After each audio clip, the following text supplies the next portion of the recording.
And joining us now, both on the air and on SuperTalk TV, former EPA Chief of Staff during the first Trump administration. And I'm going to officially bestow upon you the title of SuperTalk host. Mandy, you're on here enough. I think you have earned that. Mandy Gunasekara, how you doing today? I'm great, and it's really wonderful to be with you, Dave. And thank you. Yeah, I say guest host occasionally, but yeah, I'm in the studio every now and then. Yeah, you have become a familiar face and a welcome one too. Let me ask you right off the top, because we have been talking about just how frantic the pace has been since President Trump was sworn in yesterday. Compare this to the first administration. Is it as different as it feels like it is? Yeah, it's night and day. And I can tell you, having been there, I mean, this time around, President Trump and the people around him have had the benefit. The majority of them were in the last go round. So 4 years of experience, and then 4 years to really think about lessons learned and then what to do if given another chance. And you can tell that they have been thinking about this strategically. There's a highly sophisticated, well-trained team. And that's a big difference. A lot of us going in the first Trump term, we had a lot of energy, a lot of gumption and patriotism, but we didn't have that experience. And you don't know what it's like to work in an administrative agency or the White House unless you've done it before. And the other big difference, Dave, is the last go round. Remember, even working for President Trump, even though he won, he was still a pariah amongst a lot of Republicans, as well as the people who went in. So many of us went in without the benefit of people who'd been doing it before in previous Republican administrations, willing to help. This time, it's all hands on deck. You not only have those of us who formerly served that aren't currently there right now helping, as well as new faces. You have the tech bro contingent with Elon and Mark Zuckerberg and the resources, Vivek Ramaswamy, all the way to people like RFK Jr. and the folks that they bring in. They're all coming in together. And so it really is no time lost. And there was a lot of wasted time. This is one of the things I talked about the most with people I served with in the first term, is we cannot waste time because those first 100 days are so precious. And you can tell it is night and day just from yesterday. It seems like the president has been in charge for much longer than just about a 24-hour period. Well, and I mentioned this to Representative Trent Kelly earlier. We talk about the first 100 days. I think that was yesterday. Now we move on to the second 100 days. It feels like 100 days worth of things were accomplished in 1 day's time.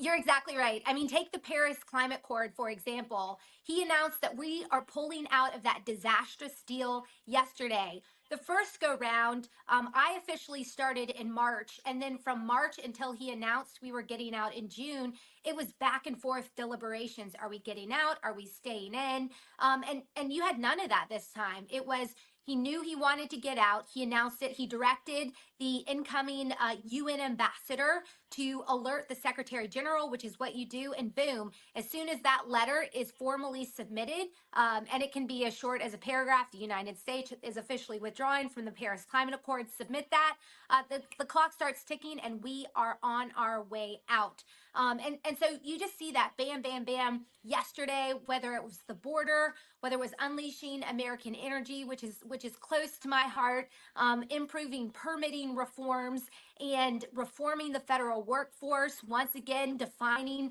the world according to the two genders that have always been the case from a biological perspective. I mean, it's a restoration of sanity, but it is also the culmination and the strategic mindset of so many people who never stopped working for President Trump and the America First agenda. And that showed yesterday when he just kept signing executive order after executive order. Well, and let's talk about several of the things that you kind of have some inside baseball knowledge about in regards to the energy policies and some of the other things. And we'll start with the Paris Climate Accord. President Trump made the comment yesterday that this is going to save America basically $1 trillion to get out of that. Is that accurate? Yeah, that's accurate. And the left will, they'll try to wink and nod, and they will say, oh, that was an international agreement that didn't really require any firm commitments from the United States. It was all what they like to say, air quote for the people who can't see me, voluntary commitments. But the way that it actually played out is that you had first Obama and then Biden use executive authority to basically hand the reins of the US economy over to the globalists who will use the American economy to funnel taxpayer dollars to developing countries where they have various pet projects. There's not a lot of oversight, so you can't really tell how much was actually spent or whether it was effective, but that is by design. And then also to import a lot of these regulations that they talk about at the United Nations and a lot of European nations that are all about handing the reins of economic control to a small elite that gets to basically choose what businesses get to thrive and prosper and exist and which ones do not. And we know this was a key part of Biden's war on traditional energy resources, coal, oil, natural gas. All of that ended yesterday. And that's what was so expensive, using the power of the federal government to suppress something that generates so much value alongside the burden of regulation. And when you hear regulation, you should think that's a hidden tax and that's increased liability for anyone who's trying to create real value in the marketplace. And all of that was set aside yesterday. And it's a testament to someone who actually puts the interests of this country, its citizens, and its workers first. You know, when you said that about handing the reins of the economy over to foreign countries, which is functionally what that accomplished, that had an impact on the economic problems we've been having for the past 4 years with the inflation running out of control, with costs going through the roof, with everything. That all factors into it, doesn't it? Yeah, it absolutely does. Because you think about energy, it's it is what powers our entire economy and our modern way of life. And so if you sign up for agreements where you're suppressing the development and use of energy resources, that has a multiplier effect in terms of you're making that baseline input more expensive. Well, everything that's built on top of it because of utility costs, transportation costs, you think about making things and moving things, all of that compounds itself on top of the fact that the last administration went gangbusters on spending taxpayer dollars on COVID, which was largely over when they first came in. You had inflation exacerbated by the fact that they were making life more expensive than the market would otherwise dictate. So it's really bad. And then I have to point out to you, Dave, none of this was about the environment. Yeah, it's called the Climate Accord, and the left will lecture you all day about how being a part of this was going to save us all from ourselves, but it had nothing to do with that. Because what it really did is it suppressed development and industrial activity from occurring here in the United States, where, mind you, we have the gold standard of environmental protection. It suppressed that from happening here, and those opportunities were repopulated in places like China and India that had an absolute free pass in terms of what was required of them under the auspices of the Paris Climate Accord. Well, you know, to me, and again, a complete outsider perspective here, it feels like a case where they had their wish list for Santa Claus, what they wanted, but it wasn't about the wishes. It wasn't about the spirit of Christmas. It was about what can I get out of this? What kind of control can I get my hands on? What kind of money can I funnel to where I want it to go? And now the adults are back in charge and back in the room because that's what it takes. Someone willing to make some decisions that might not be popular with some people. That's not the point. The point is to raise the tide so all the ships go up too. Yeah, that's right. Any policy decisions, you have to consider a broad range of factors. And if we're talking about environmentalism, like you talk about, you have to consider impacts on the environment, impacts on public health, usually through what are called epidemiological studies, how certain pollutants impact your heart and your breathing. But you also have to consider what that does for the economy and jobs. Because as we all found out during COVID, when you take away jobs and suppress economic development, that too has major consequences to the health and well-being of the country. So it's about doing what's right, considering the totality of circumstances, not just doing what activists or your billionaire donors or the agencies want you to ultimately do, which is what we saw under Biden. The squeaky wheel needs to quit getting all of the grease, basically. We're talking with Mandy Gunasekara. Can you hold on through the break? Yeah, sure can. Fantastic. We'll continue with her next on Middays in the Element Wealth Studios, keeping Mississippi, talking with the former EPA Chief of Staff during the first Trump administration, Mandy Gunasekara. We've talked about the flurry of things that have already been done, and there's still a lot of stuff happening today, not in terms of executive orders, but in terms of action. Give us a guess with a little experience with what goes on up there, because as you referred to it, until you've gone through it, you don't realize what a buzzsaw, what a grinder it is to do this. What do you think the lay of the land is for the first 100 days for the Trump administration?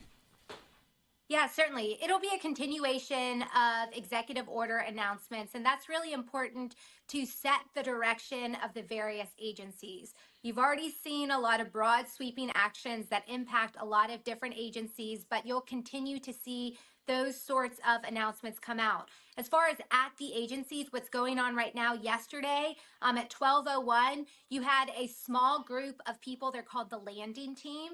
The landing team went into each of the agencies, and these are folks that will fill out strategically important positions in each of the agencies. At EPA, for example, you have someone going in who is a chemicals expert, an air expert, someone who's going to help set up the administrator's office. Recall that Lee Zeldin, former representative from New York, who ran for governor, is going through the nomination process. He should be there relatively soon, but he's got people already there setting up his office, figuring out the communications, the website, laying out the various priorities, and you have a couple of key technical experts, air, chemicals, emergency response, international, as well as general counsel, and then people who have to deal with some of the internal communications between the agency and the White House, and importantly, the Office of Management and Budget, which is basically where any of EPA's regulatory actions ultimately end up before they go through the proposal and then final process. Also, what's going on right now, Dave, yesterday, this was buried, but it's really important. There was a pause memo put out, and basically a pause memo was a document signed by the president that stops any regulations that the Biden administration put out last minute. And man, they put out a ton, and they were crazy. But nonetheless, he paused them. That starts a time clock for a certain period of time. So what you have is those technical experts in the agencies. They're meeting with a lot of the career teams, giving them new political direction, shifting things around, but they are also reviewing any paused actions to determine what to do, whether to let them actually go forward, whether to rescind them, or whether to amend them so that they actually comport with the letter of the law, technical realities, and President Trump's vision of how the Environmental Protection Agency or the Department of Energy or Interior, or you name it, how it should actually operate. So that's a little inside scoop of what these folks are going through right now. And the term drinking from a fire hose, if you go up to DC and you ask someone, hey, how is it? There's a 75% chance that they're going to say that, because it's so much coming at you all at once. It's immense responsibility because you are carrying out something not just that the president said, but that he promised to the American people, because it makes a tangible impact one way or the other. And you're balancing all of that with trying to get it done, with a slow moving, sometimes very complacent, sometimes obstinate workforce until they can work all the employment components out as well. Well, and we've, he's put the pause into place. He talked about it during the campaign, and in the months between the election and yesterday, he has talked about dealing with the stranglehold that regulations have on America and the American economy. I would assume, and check me if I'm wrong here, I would assume once we get past this initial period where they're reviewing those last second things, will we start to see some regulations go away? Yeah, absolutely. I mean, the first go round, it was a 2-for-1. So for every new regulation, you had to get 2 off the books. I don't know what it'll be this time. I'll tell you, at the end of the administration, we tallied up EPA's actions, and it was actually it was a 6 to 1 or a 7 to 1. I can't remember exactly, but it was more than the required amount. I think it will be more than that, especially because you saw when the Biden administration came in, they really turned regulatory overreach into overdrive, and they were trying to dictate, what type of water pressure you get from all your various appliances, from dishwashers to washing machines to shower heads. The president has specifically pointed that out, and I'll tell you, he's very sensitive to shower heads, toilets, and faucets, and that's because he's built a lot of hotels and run a lot of clubs, and that is always an issue from patrons coming in complaining about water pressure. So again, that's a snapshot into things that the president really talks about and really cares about because of his personal experience, alongside the absurdity of someone at the Department of Energy forcing us to use these appliances that they're so efficient you have to run them twice to actually get the things clean, where you used to be able to run one cycle. It's there's so much going on across the board, and there's a lot of work to be done because the Biden administration just they called it the whole of government response. They use climate change a lot of times as the excuse for this comprehensive, pervasive approach into every facet of American life. And so, that being said, I think each of the agencies, I mean, a 10 to 1 or a 15 to 1, there's a lot of opportunities. We'll see how it ultimately shakes out. But there will be a lot of deregulatory activity, because the truth is, more regulations do not mean better outcomes. It tends to have an alternative impact. And we saw this at EPA the first go round, when we started paring back and getting rid of regulations that don't do anything to tangibly contribute to fulfillment of the agency's mission. The agency actually operated better and more efficient. And I am so excited. They're not only doing this from a policy perspective this go round, but you also have structural changes around the corner once the Department of Government Efficiency, it's official, but once it really gets up and running and start making recommendations and changes at the agencies to shrink offices and just get rid of the fluff in terms of extra offices, extra personnel, extra processes that just create a bureaucratic malaise across the economy that slows down and suppresses economic development, growth, and opportunity. Well, and let's make sure we set the stage because we only have a couple of minutes left here. But we're talking about all this, and it's going to happen, and it's great. But let's set expectations properly. That's not going to happen by this weekend. This is going to take time. And in my mind, the way I equate it is there's a difference between mowing a well-kept yard and completely renovating something that's been allowed to grow out of control for 4 years. And that's pretty much what's happening now, right?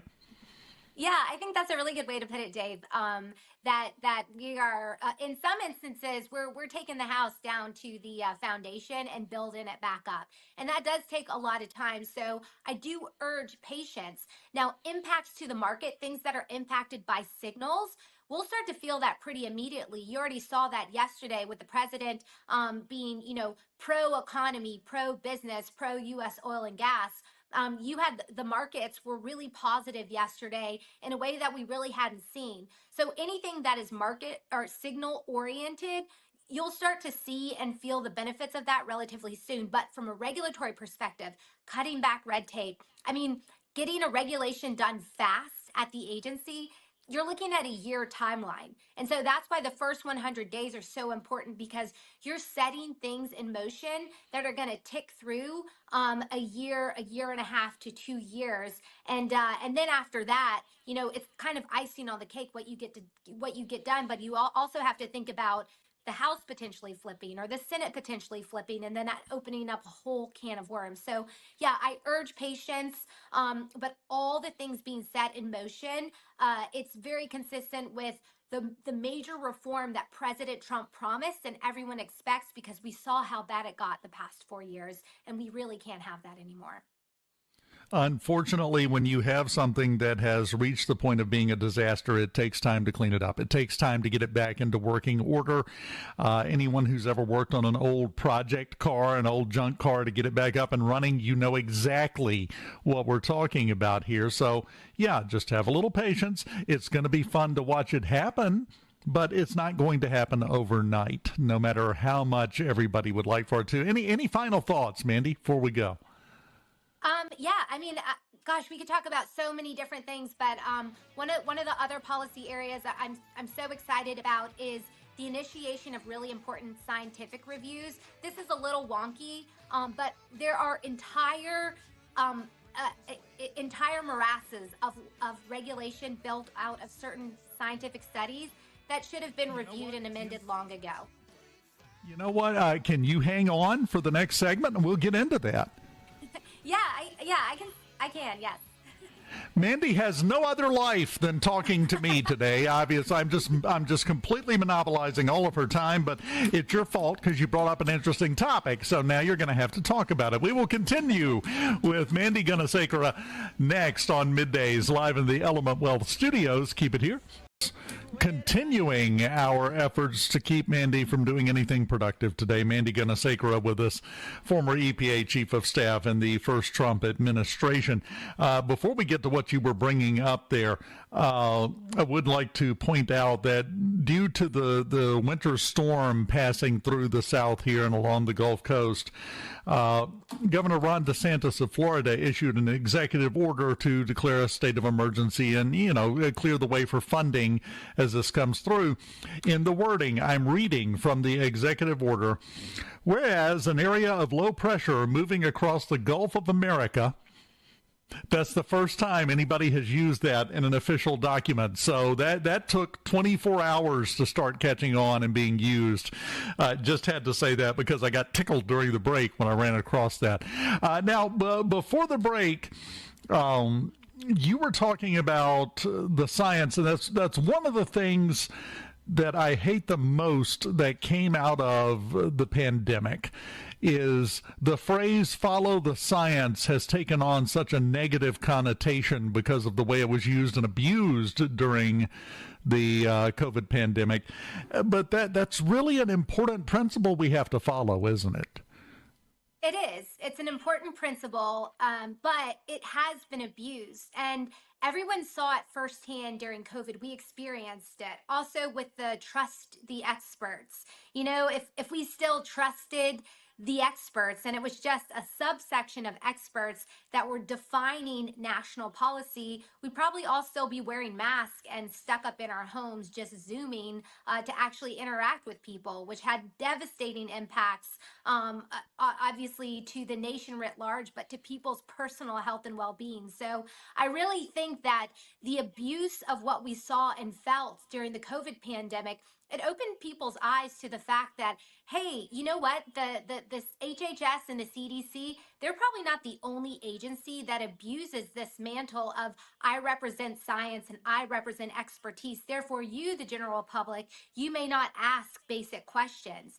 Now, this has been going on in the realm of environmental science and climate change for a long time. But as you point out, Dave, science is still very, very important, especially when it comes to understanding how to balance environmental protection alongside energy use, expanded use, and economic growth. Those three things are critically important to our modern way of life. And we in the US actually do it better than anyone else in the world, but you don't hear that very often.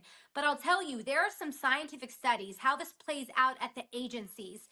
There are some scientific studies that have been used to justify and put in place massive massive types of regulations. You think of the whole greenhouse gas regulatory mechanism. You may not think about this every day, but this is what's behind the EV mandate. This is what's behind the Obama administration and Biden administration shutting down perfectly well-functioned and highly efficient coal plants, natural gas plants, new and existing, suppressing the development and extraction of oil and gas across this country, and using their power to shut off access to entire tracts of resource rich land.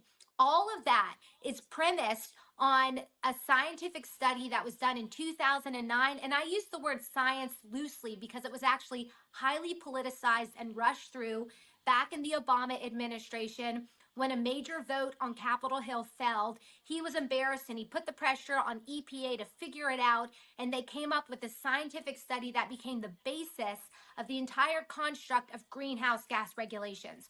One of the things President Trump directed yesterday, and this isn't the only scientific study, but this is a really important one, because it's really important for doing away with the EV or electric vehicle mandate President Trump has often talked about, is telling the agencies, hey, why don't you take a look at that? And it's a really big deal because the environmental left has made this the holy grail. And anyone who has ever raised a question or raised a hand saying, hey, that's not right, or hey, that process was politicized, or hey, by the way, there's some extreme United Nations science that actually form the basis of some of those assumptions. And that has been disproven time and time again by the same United Nations scientific body that it was originally relied upon. So all of these things have occurred, and the president directed a reassessment of certain scientific studies and allowing the public to be a part of it, which is so important. Science is really important, but you have to ensure that science is followed, not this activist form of science that the left has overtaken in many ways. They know how to corrupt good, well-intentioned institutions. They've done the same across the board. And so reassessing, allowing the public to be a part of this is a really good way to figure out fact from fiction, or what's proven scientific theory versus not. There's variables in the scientific world, and then figuring out what you can actually make sound policy decisions off of, and which should be summarily dismissed because they're either outdated, they were based on an activist perspective, or they were corrupted by political processes, or all the things that occur when the political left comes in and takes over. So it's a really important thing. Again, a little wonky, but it underlies so much of the regulatory overreach that impacts Americans' day-to-day lives. Well, we have to get away from something that you kind of alluded to in there. For whatever reason, and it worked for them. You can't criticize the result they got, but the left, the Democrats, have turned the word study into almost this magic word, this mantra. All studies are not created equally. And you can't cherry pick and pick the one that backs up your point and ignore the one that came after and said, oops, we got it wrong, which is part of the scientific method. Sometimes you didn't get it right the first time. That's expected. You don't get it right the first time every time, and we have to acknowledge that and be willing to change our course as we continue down the path, and that has not been the case. No, that's exactly right. Because you have politics come into play, and so one party that has some entrenched perspective that the agency should have more control over everyone's day-to-day lives, or they should have less control. And then there's some loose scientific study out there they can use to justify that position. And if they can get that scientific or technical study, and they can get it recognized officially, codified into the administrative process in some significant way, you better believe they're going to defend the existence of that. They're going to fight tooth and nail because that justifies their entrenched position. And then anyone who questions it, they can say, well, you're not a scientist. You don't really understand this. If you understood this, you would know that you shouldn't even be asking questions. And it's how the left can get away with avoiding policy arguments, legitimate policy arguments like, hey, maybe it doesn't make sense to take this loose scientific study that mostly has been disproven to institute billions to trillions of dollars of added cost onto the economy for no real tangible benefit to public health or the environment. Maybe we shouldn't do that, but they avoid that by protecting these things, putting them on a pedestal, and then attacking the credibility of the people who are asking those legitimate policy questions, attacking their credibility as a scientist, as a mother. I've been attacked as a mother on national TV for asking these sorts of questions. I mean, there's no limits to them going after a person, trying to discredit them based off of who they are, their personality, versus engaging in a legitimate policy discussion that is so important because, as you said, we don't always get it right the first time. We actually tend to get it wrong the first time around. And when it's something that involves a technical understanding, the evolution of technology or science, it's constantly evolving, and we have to be willing to accept that and adjust accordingly. We're only a few hundred years away from people being put to death because they dared suggest the Earth orbited the sun. I mean, we don't always get it right. We have to adjust. We have to change. So we have to get back to that. We are getting back to that because up until now, and what you're describing is exactly what I have seen, the response to criticism to a lot of these things from the left has been to pat you on the head and say, don't worry your pretty little head about it. We'll let the big people take care of this. That's what makes, in my opinion, I'm owning this, that's what makes a lot of people that have been doing that on the left over the years just look punchable. Yeah, a lot of them do, actually. Wait till you have to interact with them in person. But, that's where Southern manners comes into play. You can't go around just punching everybody. No. I don't recommend that, by the way. I'm not recommending that. I want to make sure to get that on record for the ensuing lawsuit.